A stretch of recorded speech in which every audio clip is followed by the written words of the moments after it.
Assalamualaikum warahmatullahi wabarakatuh. Kembali lagi kembali ngikutin Arumi dalam channel Beliau Zaman. Ya. Setelah sekian purnama, hampir ya mungkin kurang lebih 1 tahun lah nggak ngonten lagi. Oke, sekarang gua di sini sendirian karena ini Masya Allah nih luar biasa. Di sebelah tuh ada orang yang luar biasa. Emang orangnya sedikit narsis sih. Iya. Tapi nggak apa-apa, ini buat makin rame aja sih. Jadi sekarang jam berapa? 5:30 ya. Jadi pagi kali ini kita akan ngobrol-ngobrol lah, sharing-sharing sebenarnya.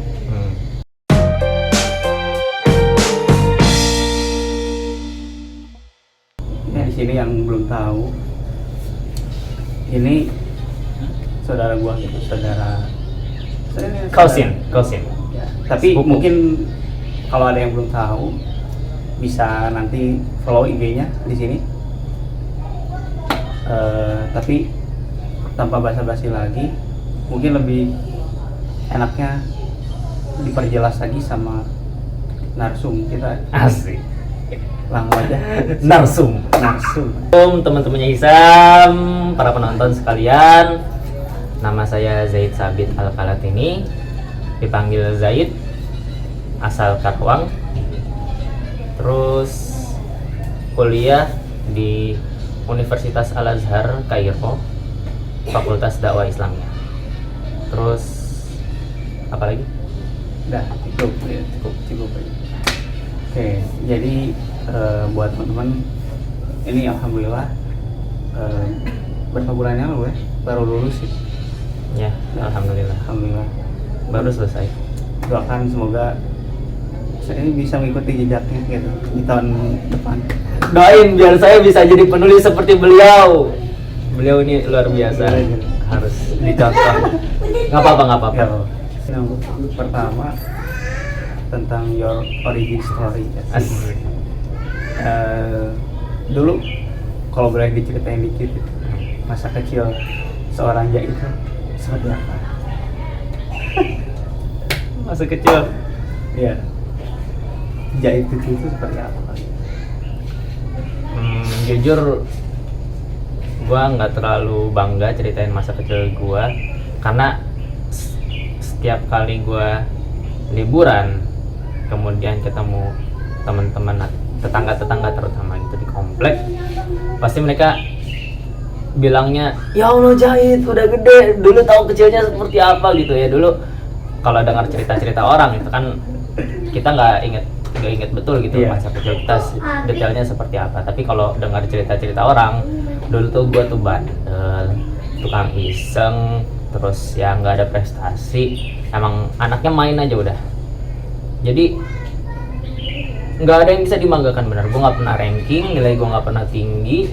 Ya ranking itu balapan sama nomor sepatu, ya 28, 30 gitu. Tapi ya Sekarang mah kayak udah dinikmati aja bagian dari proses. Ya bagian dari proses. Cuma gue nggak ngerasa berproses sih waktu kecil gitu. Soalnya apa prosesnya? Kalau gue waktu kecil tuh emang isi otaknya tuh main doang gitu. Kayak gue juga nggak pernah disuruh belajar sama bokap gue, nggak pernah kayak kamu belajar gitu, mau ulangan gitu. Ya mungkin disuruh, cuma guanya nggak ngelakuin gitu. Tiap ada PR, gue minta kerjain, gue nggak pernah kerjain. Paling gue kerjain nanti di kelas pagi-pagi gitu. Pas udah inget teman-teman udah pada ngerjain PR nih, gue doang yang belum, ya kan gue nggak enak kalau nggak ngerjain. Ya udah gue kerjain gitu. Kalau belajar gue nggak pernah disuruh sengaja belajar. Kayak ada beberapa teman gue yang dia tuh emang ada jadwal belajar di rumah, belajar pelajaran yang ada di sekolah gitu. Gue nggak pernah sengaja baca buku atau belajar gitu. Gue pulang sekolah pasti nyari, hal yang pertama gue cari itu adalah main gitu. Gue nggak pernah ngajain belajar. Jadi gue ya wajar ketika itu misalkan gue nggak punya prestasi yang begitu membanggakan, karena emang kerjaan gue cuma main gitu. Itu kalau mau tahu masa kecil gue ya begitu. Terus beberapa anak yang dengar cerita-cerita ya, gue tukang nangisin anak orang. Oh iya, kayak gitu. Jadi gue ini bandel dan tukang iseng gitu. Jadi ya kayak gitulah. Gue juga nggak bangga, jujur aja gitu, ceritanya tuh nggak bangga.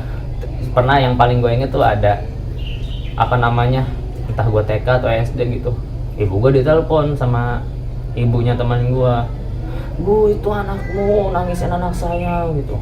Terus saya disuruh ngomong ke rumahnya sono gitu, minta maaf gitu. Ada kayak gitu.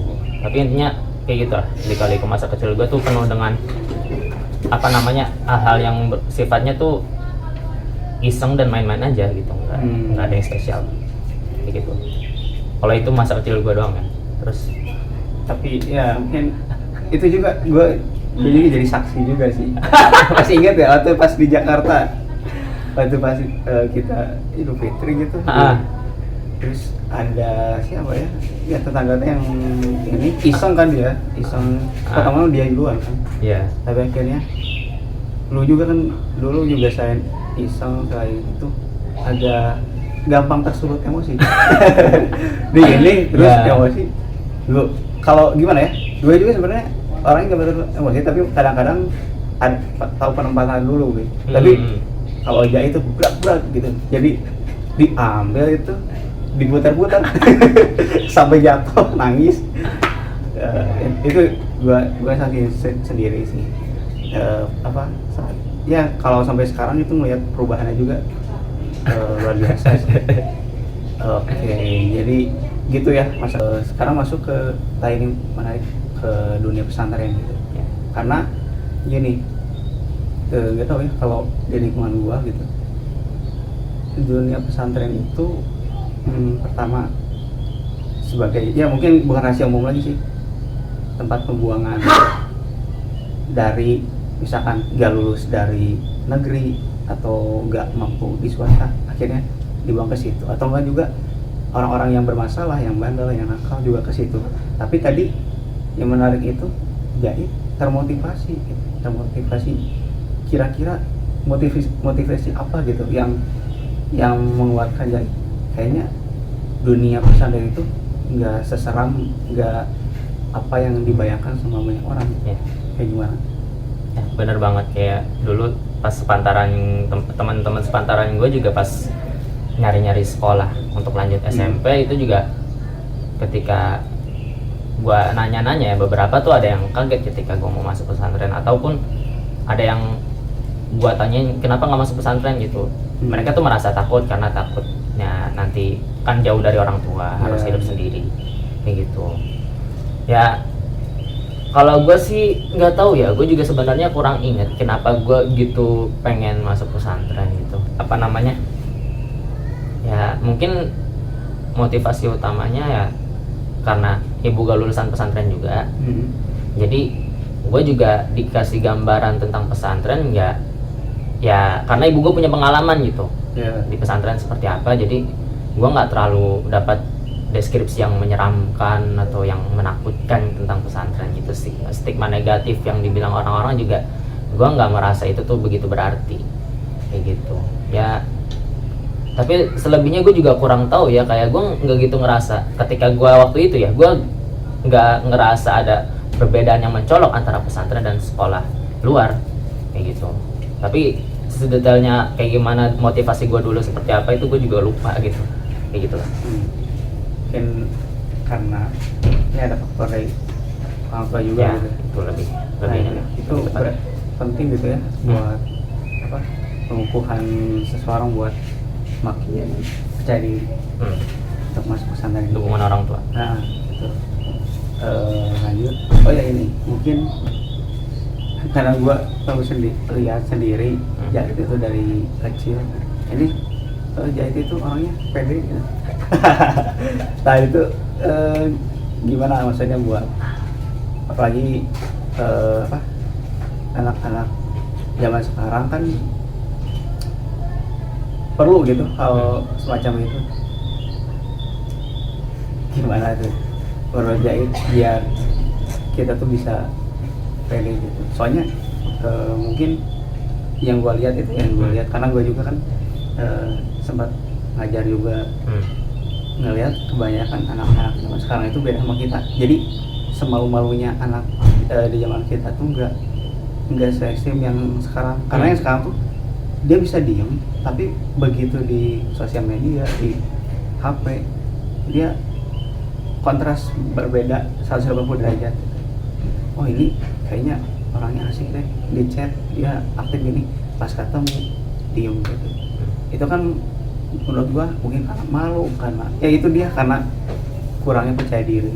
Nah itu gimana kalau dari dia sendiri bisa percaya diri itu bahkan sampai sekarang gitu? Pertama pasti ada faktor keturunan. Gue nggak tahu ya riset ilmiahnya seperti apa. Gue juga mungkin aja gue salah. Tapi yang gue rasa gitu, faktor keturunan cukup mempengaruhi untuk membentuk kepribadian seseorang. Gitu. Ibu gue orangnya vokal, suka ya komunikatif lah, suka bicara di depan umum, sehingga mungkin gue dapet gen seperti itu gitu. Jadi gue orangnya seneng ngomong aja, kayak gitu. Dan nggak malu ataupun nggak gampang demam panggung kalau misalkan harus public speaking di atas podium, kayak gitu. Pertama itu mungkin keturunan, mungkin teman-teman kalau misalkan ada yang tahu gitu risetnya, kalau misalkan ada pengaruh nanti boleh di drop ya, atau misalkan ada yang mau nyanggah gitu kalau misalkan opini lu salah, lu yang benar tuh begini-gini, nggak ada keturunan nyaru-ngaru gitu, nanti tulis aja di komen ya biar kita nambah ilmu juga. Itu yang gue ngerasa sih. Yang kedua juga didikan. Jadi gue bahkan ketemu temen yang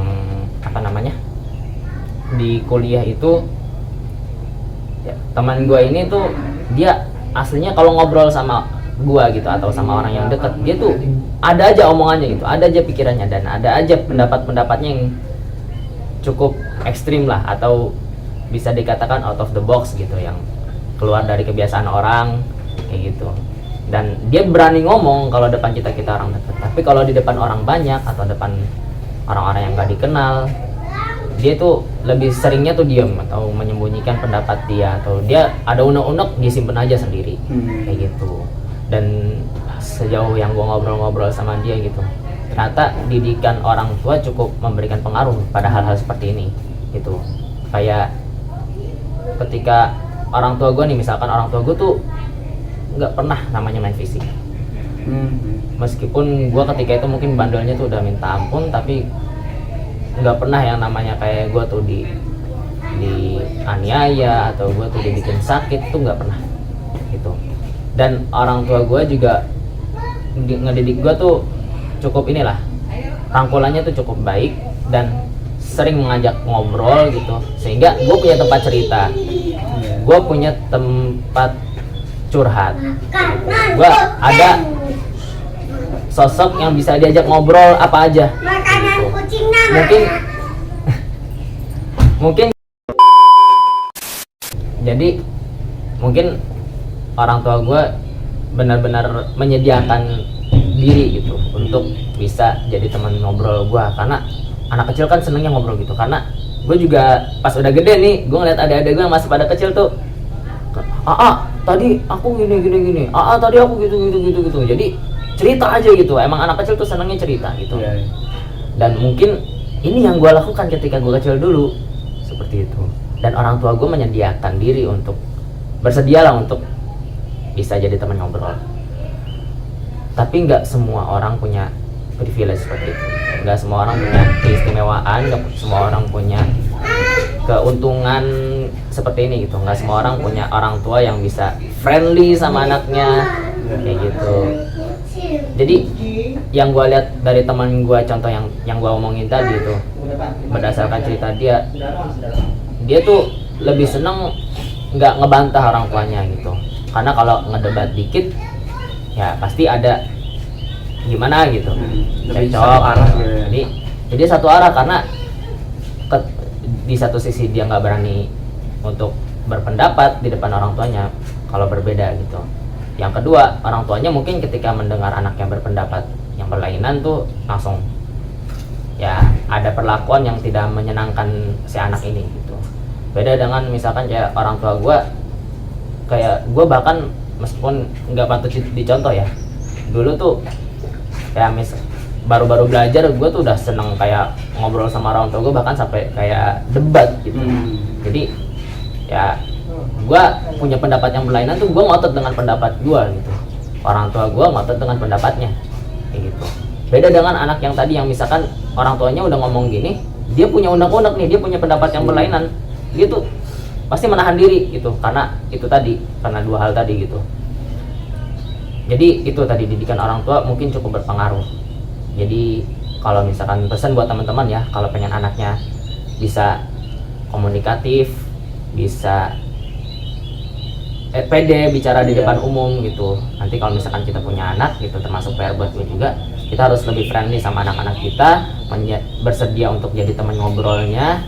Dan kalau anaknya punya pendapat beda, ya jangan langsung kamu tuh nggak boleh gitu, mentang-mentang pengalaman kita lebih banyak atau hidup kita udah lebih duluan gitu, jangan. Atau karena kita orang tuanya gitu, jangan sampai kita memaksakan kehendak kita ke anak gitu, selama itu bukan hal-hal yang bertentangan dengan misalkan dengan ajaran yang harus dipatuhi. Misalkan dalam hal ini kita sebagai muslim, kita punya aturan syariat, selama anak-anak tidak berpendapat hal-hal, mengemukakan pendapat yang keluar dari koridor syar'i gitu, yang itu tuh pendapat yang sebenarnya tuh akan dikencam oleh syariat gitu, kita jangan sampai mengekang itu. Kalau misalkan anaknya nggak sampai seperti itu kayak gitu, nggak sampai ngomong yang kata-kata yang bisa menyebabkan dia keluar dari Islam atau yang menyebabkan dia, sebenarnya itu nggak masalah kalaupun ada yang seperti itu juga. Nah ini pentingnya buat teman-teman untuk memperdalam ilmu agama. Kalau misalkan nanti ada anak-anak nanya hal-hal yang tentang agama gitu, kemudian ya ada hal-hal yang kita tuh ngerasanya nih pertanyaannya tuh nyeleneh gitu, tapi jangan langsung dihardik gitu, kita ayo ngobrol dulu gitu, kita menggunakan pendekatan yang bisa dipahami oleh anak gitu, bahasa-bahasa yang mudah dimengerti oleh anak untuk memahamkan dia tentang misalkan prinsip-prinsip keyakinan atau hal selainnya gitu. Itu berlaku bukan cuma hal agama doang ya, tapi hal di luar agama juga gitu. Selama anak ini punya pendapat yang berbeda, kalau misalkan pendapat ini nggak begitu mengkhawatirkan, ya it's okay gitu, lu ini aja, ajak ngobrol aja gitu, kayak gitulah. Oke. Ini baru gua sadari sih pas pas sekarang udah agak dewasa gitu, tentang masalah kompetisi. Mungkin waktu pas kita masih kecil, kita masih SD, SMP, itu semangat kompetisi itu menurut gua tinggi kan gitu ya, mau dalam perlombaan, mau dalam ranking dan lain sebagainya. Tapi setelah kita sadari gitu ya, udah beranjak dewasa ini, ternyata pada akhirnya kita tuh bukan mencari yang terbaik sih menurut gua gitu. Justru kalau kayak gitu nggak akan ada ujungnya gitu, karena terus aja nanti kalau kita ketemu tempat ini ada lagi yang lebih, ada yang lebih, sehingga self care-nya terus tentang dirinya sendiri juga lebih, kalau gua lihat lebih tersetir sama pendapat, sama paradigma orang ya, kalau orang kayak gini. Nah menurut lo sendiri gimana tentang masalah kompetisi gitu, yang lo yang lo rasain dan sekarang lo pikir kayak gimana tentang konteks ini, kompetisi apapun ya, ataupun misalnya dibandingin gitu kan, kadang-kadang dari orang tua sendiri atau dari teman sendiri, kamu tuh kenapa nggak kayak dia gitu, dia tuh kayak gini. Kadang-kadang kan kita juga panas kan, dari panas itu akhirnya kita ngebuktiin beres, terus mau ngapain lagi gitu. Nah itu gimana menurut lu? Ketika gue menemukan pertanyaan semacam ini ya, biasakan kita cari tahu jawabannya dulu di Al-Quran. Tentang kompetisi itu ada yang dibenarkan. Contohnya sabiqu ila magfiratin min rabbikum, berlomba-lombalah, bersegeralah dalam mencari ampunan Tuhan kalian gitu. Fastabiqul khairat, berlomba-lombalah dalam kebaikan gitu. Jadi dalam Islam pun ada yang namanya kompetisi apa sih gue ngomong apa? Iya. Ya, dalam di beberapa ayat hal itu. gitu. Dalam beberapa hal. Contohnya kompetisi dalam kebaikan, dan itu yang bisa memicu atau memberi motivasi gitu. Karena arahnya kan ketika kita dalam konteks ini ya, bersegera dalam kebaikan, berlomba-lomba dalam kebaikan, kita kan jadi termotivasi gitu untuk melakukan kebaikan yang sama atau yang bahkan yang lebih baik, karena kita punya tujuan mulia. Itu apa? Misalkan pahala, surga, ridhonya Allah, kayak gitu. Nah, kompetisi semacam inilah yang harus kita ikuti dan harus kita budidayakan. Karena ada berbagai macam kompetisi yang itu tuh menurut gue tercela dan gak baik untuk dipelihara. Contohnya kompetisi yang menjatuhkan. Kayak ada cerita tentang orang yang misalkan mereka nih, ada dua orang lah, teman sahabatan di sekolah, mereka di di tahun terakhir SMA, terus ada persiapan masuk undangan SNMPTN gitu. Nah, karena dia tahu misalkan si sahabatnya rankingnya lebih bagus, nilai-nilainya lebih oke, sehingga ya mungkin jatuh, dia tuh bakal ada kemungkinan dia dapet lah gitu kalau misalkan si temennya juga ikut mengajukan. Akhirnya disabotase lah gitu, atau misalkan ya dicurangi lah intinya tuh. Dicurangi keinginan temennya ini untuk ngajuin ke SNMPTN. Ada kasus-kasus seperti itu, sehingga yang nanti yang berhasil masuk PTN itu si temennya yang curang ini, yang tadinya dia bisa masuk akhirnya nggak masuk gara-gara perlakuan curang temennya. Jadi ada kompetisi-kompetisi yang menjatuhkan dan ini tidak baik kayak gitu. Dan apa tadi, membandingkan gitu. Jadi itu tadi, kalau misalkan kompetisi, selama itu kompetisinya bisa memicu kita untuk melakukan kebaikan yang serupa atau yang lebih baik gitu, bukan dengan tujuan menjatuhkan ya, karena kita bisa maju tanpa menyingkirkan dan bisa naik tanpa menjatuhkan. Kenapa? Karena lawan maju itu mundur, bukan singkir. Lawannya naik itu turun, bukan jatuh, kayak gitu. Jadi gue ulangin ya, kita bisa maju tanpa menyingkirkan dan naik tanpa menjatuhkan gitu.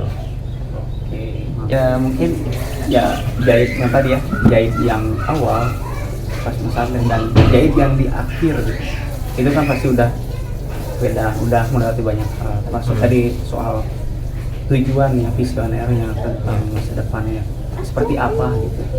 Nah, jahit waktu jahit kelas 3 ya, itu jahit udah kebayang mau jadi apa, mau seperti apa. Karena kan kelas 3 itu ya bisa dikatakan kalau anak-anak zaman sekarang juga masuk juga kategori masa-masanya quarter life crisis gitu. Nah, mencari jati diri, kayak gimana nih? Nah, jahit dulu kayak gimana?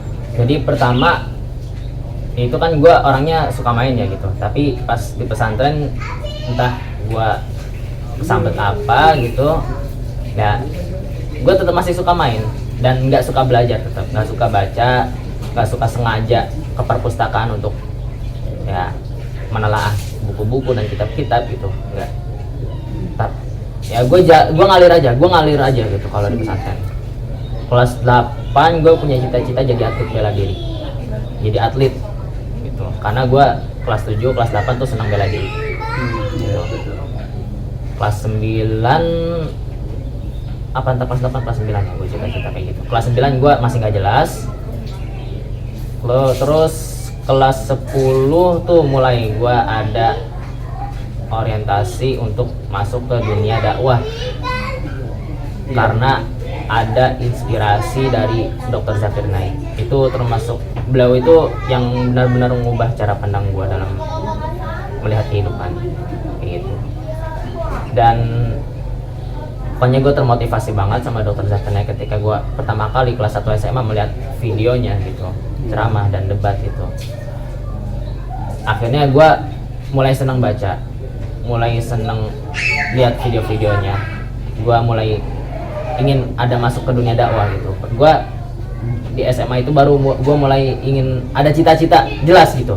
Gue pengen jadi dai internasional kayak gitu. Gue pengen jadi pendakwah, nggak apa-apa nggak internasional, gue pengen jadi pendakwah aja gitu. Tapi intinya gue suka dengan satu pelajaran, yaitu perbandingan agama, dan ini yang mungkin pelajarannya agak susah didapat gitu, dan agak jarang diminati kayak gitu. Adapun dari segi pelajaran secara umum, gue masih sama seperti dulu. Gue senang pelajaran-pelajaran agama, pelajaran-pelajaran syar'i ya, seperti nahwu sorof, usul fikih, mustalah hadis, tajwid dan sebagainya, akidah, fikih kayak gitu. Nah, berangkat dari situ gue senang dengan pelajaran-pelajaran syar'i, dan alhamdulillah gitu. Yang dulunya gue ngerengek-ngerengek kayak waktu SD ya, gue ngerengek-ngerengek minta dibeliin PS gitu, karena teman gue hampir semua punya PS waktu itu tuh, PS2 yang rame. Gue nggak punya. Kenapa? Kata bapak gue, kalau kamu mau PS harus ranking 10 besar, dan gue selama SD tuh nggak pernah tembus 10 besar. Barulah pas SMA gue mulai naik, ranking gue naik sampai bisa ranking paling atas, alhamdulillah gitu. Dan itu gue dapatkan bukan dengan aja belajar dan baca buku sebenarnya. Yang gue baca gue senang, gue katakan mulai senang baca itu, gue bukan baca buku pelajaran, tapi baca buku-buku di luar pelajaran gitu. Ketika belajar, gue sebenarnya lebih senang nyimak aja gitu. Gue pahamin apa yang disampaikan ustadz atau yang disampaikan guru. Kemudian gue nggak belajar, udah yang penting gue paham aja apa yang disampaikan di kuliah di sekolah kayak gitu. Terus apa namanya, gue suka dengan pelajaran-pelajaran syar'i, nilai gue bagus di situ. Kemudian gue senang bicara depan publik, gue anggap ada potensi bisa berdakwah lah gitu. Kemudian bisa juga ya senang juga dengan perbandingan agama gitu. Gue mulai mencari, tentunya gue akan mencari kampus yang di situ ada jurusan perbandingan agama kayak gitu. Jadi dulu tuh gue mau kuliah dimanapun, target utama gue adalah pelajaran itu. Gitu. Dan di pondok gue, mudir gue itu kiai itu beliau lulusan Madinah gitu. Sehingga mungkin jadi destinasi utama bagi santri-santri pondok gue untuk setelah lulus, kalau misalkan mau melanjutkan ke kuliah syar'i atau kuliah agama, destinasi utamanya adalah Universitas Islam Madinah. Nah, gue ketika itu pun tertarik untuk masuk ke situ. Jadi, target gue setelah lulus masuk Universitas Islam Madinah, jurusan atau fakultas dakwah gitu, atau jurusan dakwah. Gue lupa nama jurusannya apa lengkapnya, tapi di situ ada kalau nggak salah dakwah gitu. Kemudian karena muqabalah atau penerimaan masuk ke Madinah itu cukup lama gitu. Rata-rata teman gue baru ada pengumuman lulus itu 2 tahun gitu. Sedangkan gue harus kuliah, maksudnya gue lulus ya mau kuliah, gue nggak mau nganggur gitu ya. Dan nunggu 2 tahun juga kan belum tentu kita keterima. Makanya gue tetap nyari-nyari kuliah juga. Gue ngajuin SNMPTN nggak dapet, gue ikut banyakin plan, gue banyakin opsi gitu. Karena kata bapak gue juga, kalau nyari kuliah ya gitu, kamu jangan terpaku sama satu minat aja gitu. Kamu perbanyak pilihan, kalau keterima semua kan tinggal pilih gitu. Meskipun sulit mungkin bagi orang-orang yang masih awal-awal kelas 3 gitu.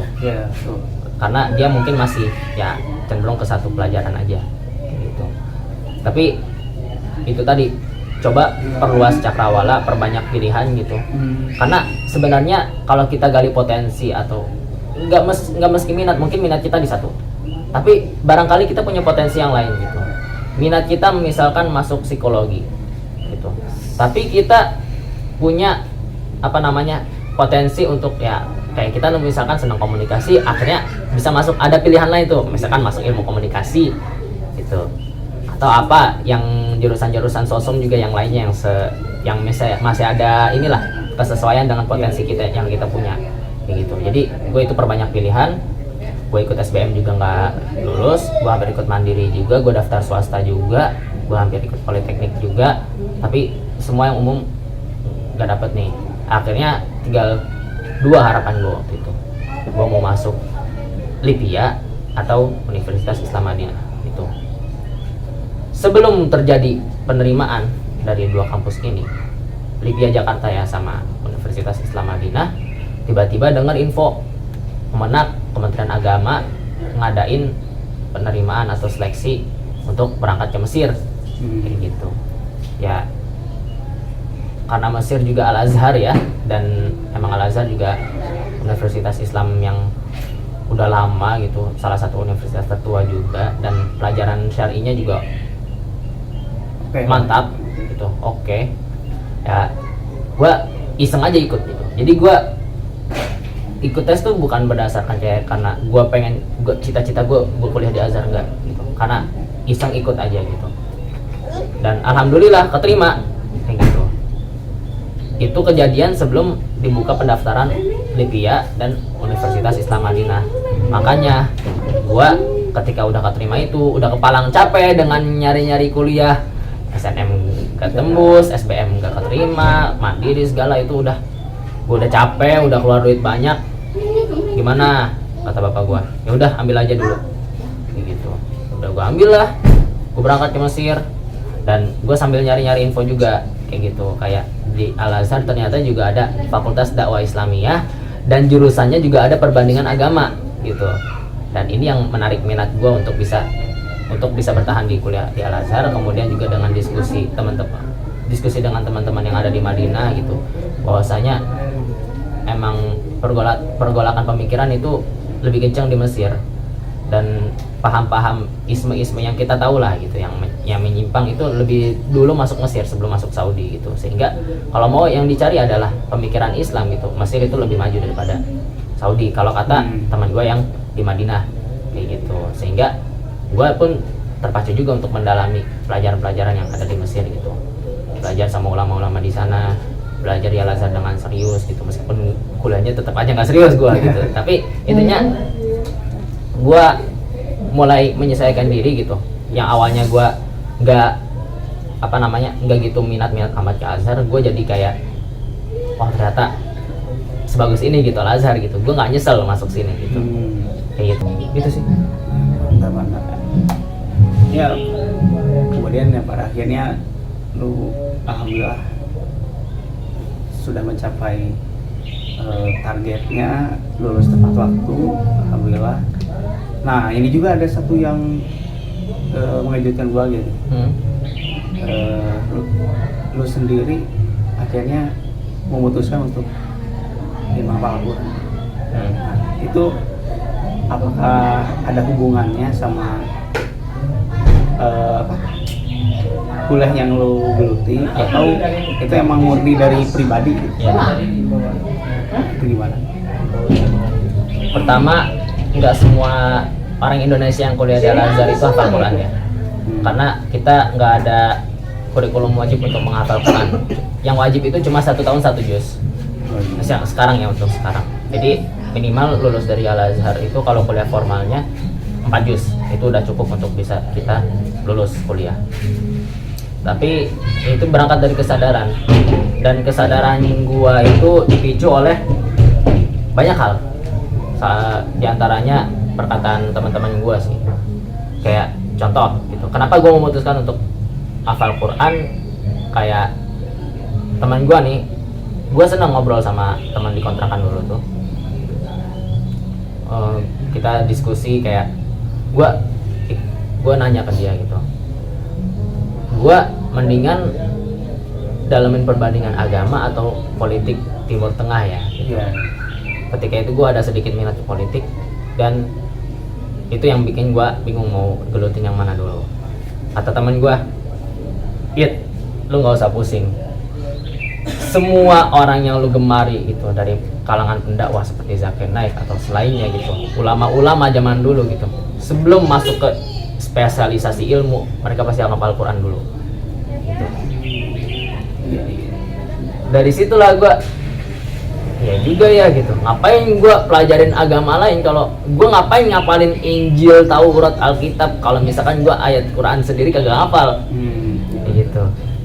Kemudian gue juga yang tadinya kurang begitu minat di bidang fikih dan bahasa Arab, gue tuh dipicu sama hal-hal semacam kayak masalah megang mushaf aja gitu, megang Quran gitu. Kayak gue ditanya apa emang pendapat mazhab ini mazhab itu tentang megang mushaf gitu, kenapa lu berani megang mushaf tanpa wudu dulu gitu. Dari situlah gue ngomong, ya gue kan emang gue di jurusan dakwah, gue nggak fokus ke situ gitu. Kata dia inilah dia labrak gue gitu, dia tampar lah bahasa ininya, gue ditampar dengan kata-kata dia, lu hal kayak gini tuh bukan yang lu masalah lu spesialis atau enggak, atau lu takhusus apa atau enggak, atau lu gelutin pelajaran apa atau enggak, ini tuh hal yang lu pakai sehari-hari, kata dia. Fikih itu bakal lu pakai sehari-hari gitu, lu jangan belajarin agama lain kalau misalkan agama sendiri lu kagak paham, kata dia. Nah, dari situlah gua tertekan juga, tertekan sih, terdorong juga gitu, kayak kaget juga gitu. Ya juga gua kan gue senang perbandingan agama, tapi gue agama sendiri kagak paham gitu, ngapain gue belajar perbandingan agama. Akhirnya gue harus mulai dari awal, dan rata-rata emang ulama-ulama kita zaman dulu pun yang masuk ke, kalau di zaman dulu mungkin ada pelajaran milal wa nihal sebelum Muqaranatul Adyan, sekarang perbandingan agama, dulu tuh istilahnya milal wa nihal. Semoga apa yang sudah dibahas, diobrolkan bisa bermanfaat, dan sampai jumpa di lain waktu. See you. Dadah.